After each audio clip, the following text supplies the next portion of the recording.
그러니까 순서는 다음과 같습니다. 재건축, 주로 이제 재건축 얘기 부분인데, 재건축, 재개발 사업의 이해, 절차, 수익 분석, 그다음에 자산 관리와 재건축 아파트라는 순서대로 지금 원래 당초에 제가 작성을 했던 교재는 다른 형태였는데 지금 교재가 2018년도에 바뀌었습니다. 그러다 보니까 그 교재에 아마 공부하시는데 좀 편하도록 제가 그 교재 부분을 중심으로 해가지고 지금 강의 자료는 만들어 놨어요. 그러니까 아마 보시고서는 순서상으로도 그대로 순서로 되어 있으니까 아마 교재를 궁금하신 것들은 교재를 참고하시면 될 것 같습니다. 첫 번째 스타는 재건축 재개발 사업의 이해입니다. 일단은 그 재건축 사업이란 건 뭔가 아마 현업에 계시는 분들도 있을 거고 또는 예를 들어서 선생님들 중에 그 강남의 재건축을 여러 채를 갖고 계셔서 아마 수익을 창출하시는 분도 계실 텐데 그러니까 재건축 사업이 도대체 어디서부터 시작되는가 역사적 변천 과정을 알아야 되기 때문에 첫 번째 이제 역사적 변천 과정을 한번 보겠습니다. 우리나라 재건축 사업은 지난 우리 1편 때 강의 드린 것처럼 아파트 사업이 사실은 70년대부터 아파트의 이제 신축들이 시작을 됐어요. 그러다 보니까 이제 70년대 공급되었던 이제 공동주택들이 80년대, 90년대에 가면서 이제 노후화가 되고 그거에 따라서 이제 재건축 어쨌든 간에 이런 리모델링을 하던 다시 짓고 하던 어쨌든 간에 그러니까 노후 불량화되면서 이것들을 다시 지어야 되다 보니까 현재는 이제 도시 및 주거 환경의 정비의 필요성이 제기되었고요. 그 전에는 주택법상 옛날 주촉법이라고 했었죠. 주택건설촉진법상으로 재건축 사업이 들어있었고 재개발은 도시재개발법에 따라서 가 있었는데 그러니까 도시 및 주거정비법이 2002년도, 2003년도에 새로 생기면서 이것들이 기존에 있었던 지금 있는 도시재개발법, 주거환경 개선을 위한 임시조치법, 주택건설촉진법 이것들이 그러니까 통합이 되면서 이쪽에 도시 및 주거환경정비법으로 제정되면서 지금 있는 정비사업들은 다 이 안으로 들어가서 지금 모법으로 사용하고 있습니다. 지금 시도의 재건축 사업 현장으로 보면 아무래도 재건축 아파트, 그러니까 70년대, 80년대 아파트가 가장 많이 졌던 서울이 가장 많겠죠. 서울, 그 다음에 부산보다도 지금 있는 대구 쪽이 아파트의 이제 정비 사업들이 굉장히 많이 있습니다. 그래서 지금 이제 재건축 사업의 현장을 보면 저희들이 아파트라는 것은 그냥 그대로 짓는 거예요. 지금은 주로 아파트 사업들이 현지에 있는 부지가 있으면 아파트 사업을 하는데 예전에는 지구 지정을 해서들 그 아파트들이 많이 들어왔어요. 그래서 보면은 예전에는 이제 아파트 지구라는 것이 있는데 아파트의 집단적인 건설이 필요한 지역에 이제 용도 지구. 그 아마 도시계획상 지금 도시계획법이 없어졌지만 보면은 예를 들어서 용도 지구 지역이 있습니다. 거기 이제 아파트 지구라는 게 있어서 아파트 지구 지정을 하고 거기에서 아파트 사업을 그러니까 시행을 했습니다. 거 보면은 이제 아파트 사업 안에도 예전에 그러니까 5층 이하 보면은 이제 저밀도 지구가 있고요, 고밀도 지구가 있습니다. 그래서 이게 아파트 지구 안에 이렇게 돼 있고요. 또 하나는 이제 택지개발 환경 보전 지구 안에 옛날 제가 줄여서 택조법이라고 하기에는 택지개발 촉진법에 의해서 택지 아파트 사업을 진행하는 거예요. 그러니까 지금 저희들이 알고 있는 건 서울에 있는 아파트가 다 그냥 지어진 게 아니고요. 예를 들어서 아파트인데도 예를 들어서 위치에 따라서 그 아파트 지구 안에 있는 아파트 사업이 된 게 있고요. 여기 얘기 드린 것처럼 택지개발 촉진법에 의해서 아파트 택지 조성에 의해서 아파트 사업이 된 게 있습니다. 다시 보시면 저밀도 지구라는 거는 용적률 200% 이하의 이제 5층 이하. 그걸 보시면은 같은 지구에 속해 있는데요. 14개 아파트 지구 중에서 이제 잠실, 반포, 청담, 도곡, 암사, 명일, 화곡 지구 등. 보시면은 잠실에도 지금 있는 게 늦게 된 것들은 보면은 잠실이 이제 15층짜리 또는 12층짜리 이런 좀 고층들은 그 재개발이나 재건축 부분이 그러니까 좀 늦게 됐고요. 그 좀 저층들. 이래서 지금 있는 가장 요즘 이슈가 많은 과천에도 보면은 5층짜리 저밀도 부분들이 먼저 되고 지금 4단지라든지 지금 고층 15층들이 아직도 안 하고 있잖아요. 이런 부분들이 좀 차이가 있습니다. 그래서 아파트 지구 안에도 저밀도 지구하고 고밀도가 있는데 저밀도 지구가 먼저 정비사업, 재건축 사업들이 진행이 됐고요. 고밀도 지구는 10층에서 15층 아파트. 예전에는 사실 80년대 이때 시절에는 사실 층수가 가장 높은 게 15층이었죠. 그래서 로얄층이라고 칭하는 건 예전에 한 12층, 그죠? 한동안은 어느 박사님이 나오셔서 수맥이나 지기가 올라오던 데서 한 6층, 7층이 사실 그 굉장히 그 어떤 로얄층이 된 적도 있었어요. 또는 그 전에는 한 4층, 3층 지기 때문에. 근데 항상 어떤 상황에 따라서 바뀌는데 아무래도 이제 그 조망이나 기타 등등 때문에 현재는 뭐 층수가 기본적으로 한 23층, 25층 들어가잖아요. 거기 보면은 고층에 아마 그 조망이나 그런 거 부분 때문에 아무래도 그러니까 고층이 로열층을 통하고 있죠. 보시면은 지금 고밀도에서 보면 같이 섞여 있죠. 같은 지구라도 잠실에도 그러니까 저밀도가 있고, 그죠? 고밀도가 있습니다. 지금 가장 많이 되는 거는 뭐 이래서 명일지구, 뭐 이쪽도 화곡동. 지금 있는 가장 최근에는 지금 시범 아파트 돼서 여의도, 그죠? 여의도 시범 아파트가 가장 이슈가 되고 있죠. 한번 변천 과정을 같이 보시겠습니다. 변천 과정을 보시면 예전에 지금 잘 보이시나요?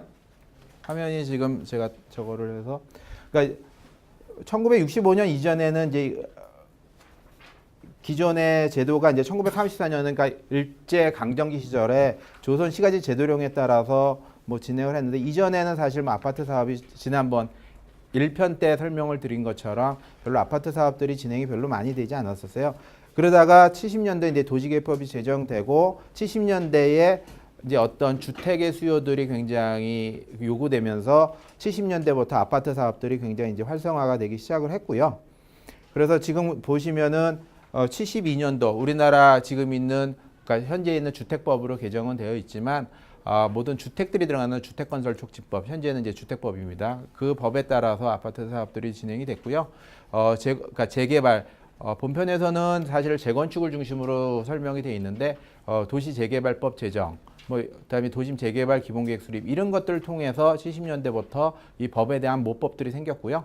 80년대에는 이제 도시재개발법이 제정됐고 이러면서 지금 70년대 증거에 대한 어떤 노후화되는 거나 이런 것들에 대한 이제 대안 방법들이 생겼습니다. 그래서 90년대는 재개발의 적용 확대가 됐고요. 그 다음에 뭐 주거환경 개선 사업들이 진행했고 2000년도에는 사실 지금 있는 70년도 때 지었던 게 이제 30년이 경과가 되니까 재건축 사업들의 수요들이 굉장히 활성화됐고요. 재건축 사업은 기존에 많이 진행됐던 거는 한 90년도 후반에서요.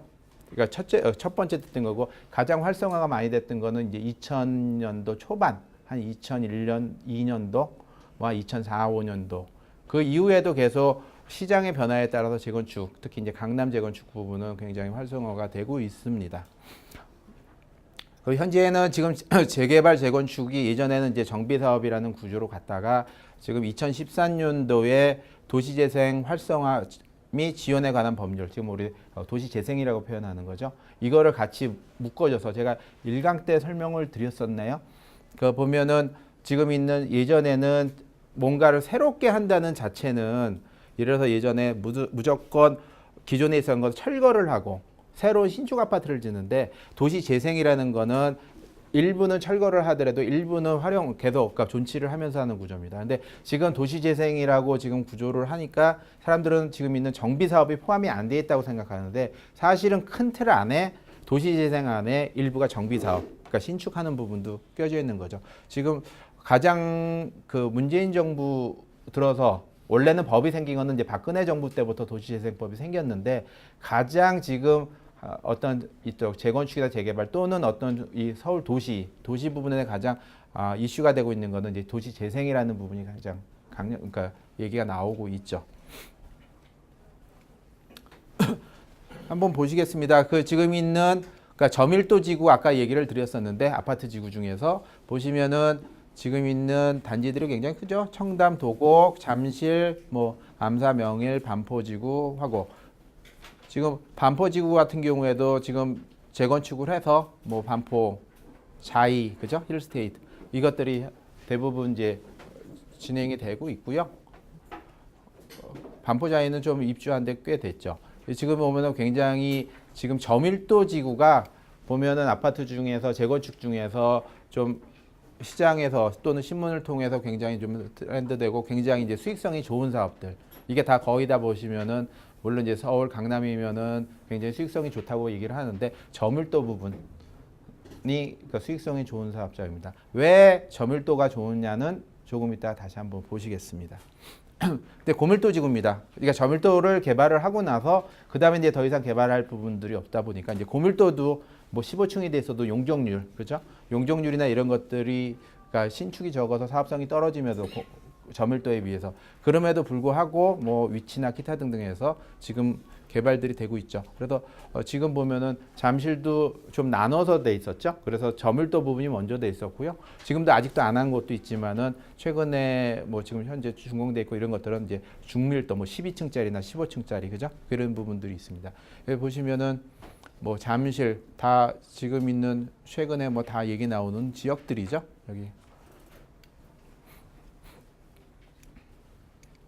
뭐 택지 개발은 특히 이제 개포 같은 경우에는 저희가 아파트 지구가 아니고요. 아까 얘기 드린 것처럼 택지 개발 환경 보존 지구, 택지 개발 택초법에 의해서 진행됐던 거고요. 최근에 많이 얘기가 나왔던 고덕, 그죠? 요즘 가장 많이 나오죠, 고덕. 고덕부도 택지 개발 환경 보존 지구 내의 아파트 현장입니다. 그렇다면 이제 앞으로 저희들이 그 부동산의 어떤 부분을 보려면 앞으로 향후 그죠? 저희들이 지금 어떤 내용의 전문성을 가지시고 또한 이런 공부를 하신 데 있어서 예전에 있었던 어떤 흐름들을 아셔야지 이 앞으로 미래도 예측을 할 수 있으니까 그러면 지금 있는 재건축 정책의 변화를 한번 보겠습니다. 이제 참여정부의 주요 부동산 정책으로 보시면 그러니까 참여정부는 누구 정부를 참여정부라고 얘기를 하죠? 노무현 정권이죠. 그죠?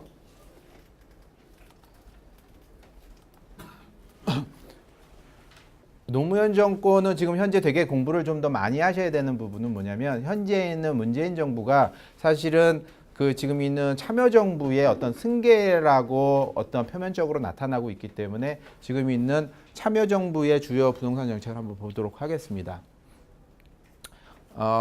참여정부 부분이 그러니까 대책 부분이 이제 날짜들을 대보면 대책이 나오면 이제 날짜 발표한 날짜를 중심으로 이제 무슨 대책이라고 얘기를 하는데 첫 번째 잘 보이시나요? 안 보이시면은 그 교재에도 내용이 있습니다. 그래서 제가 오늘 그 자료를 다시 좀 수정을 했던 이유 중에 하나는 제가 그 다른 것들을 진행을 하다 보니까 교재하고 안 맞아서 그 지금 이제 공부하시는 선생님들이 잘 안 맞아서 대부분 보면은 어떤 자료나 기타 등등은 지금 있는 교재의 중심으로 다시 좀 다 수정을 했습니다.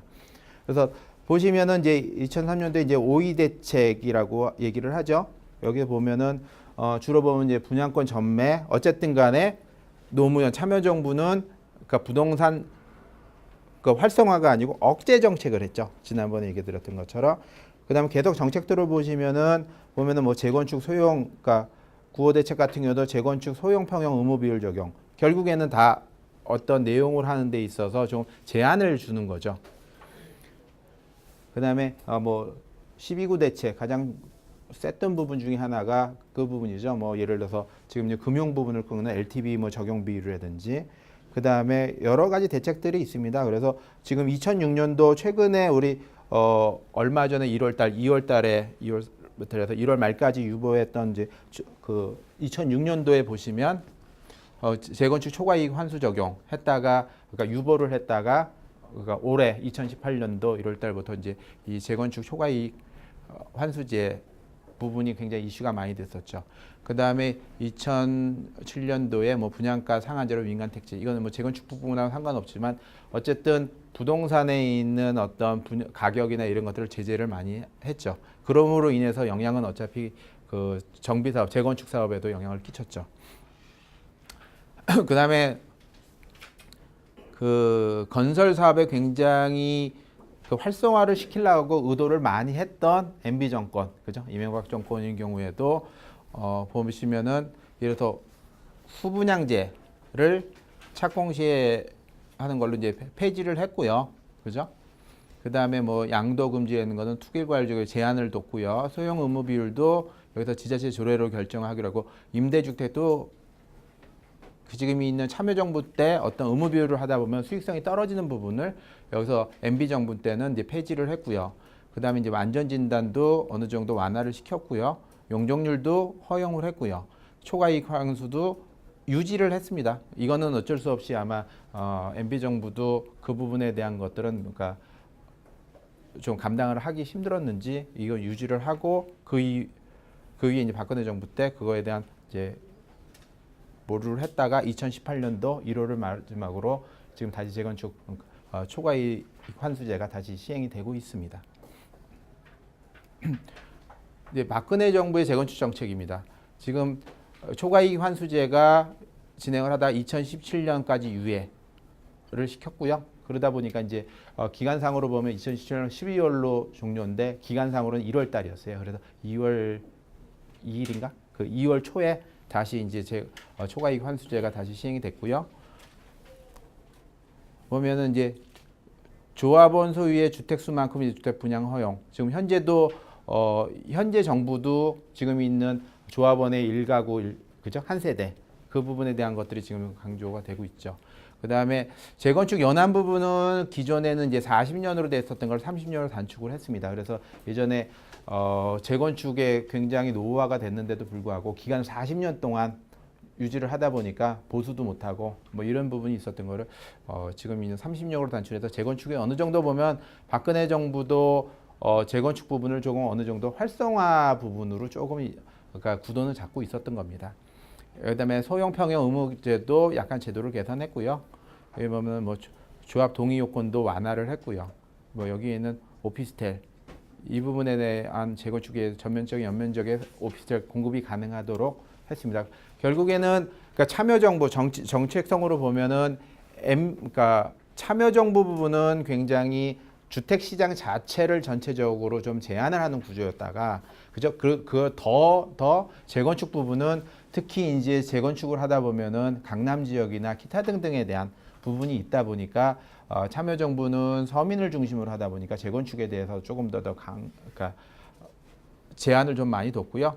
그다음에 MB 정부하고 박근혜 정부는 좀 더 물론 그 노무현 정권 때 어떤 너무 잡아놨던 억제했던 부분이 있어서 풀어준 부분도 있지만은 어떤 성향상으로 보면 재건축 부분의 좀 활성화 쪽에 좀 포커스를 맞추고 있습니다. 현재 있는 문재인 정부의 이제 재건축 정책을 보시겠습니다. 보시면 재건축 규제 정책을 하고 있고요. 지금이면은 아까 말씀드렸던 거 주택수, 그러니까 재건축 주택 공급 1주택만 분양을 허용합니다. 단 뭐 60제곱미터 이하에는 2주택 허용. 60제곱미터면은 우리가 통상 얘기하는 현재 24평 또는 뭐 25평 그 정도. 그러니까 전용 면적으로 60제곱미터 자체가 우리가 알고 있는 평형으로 현재는 평형의 구조 평을 못 쓰게 돼 있거든요. 근데 저희가 그냥 통상적으로 쓰던 대로 쓴다면 우리가 알고 있는 한 24평대.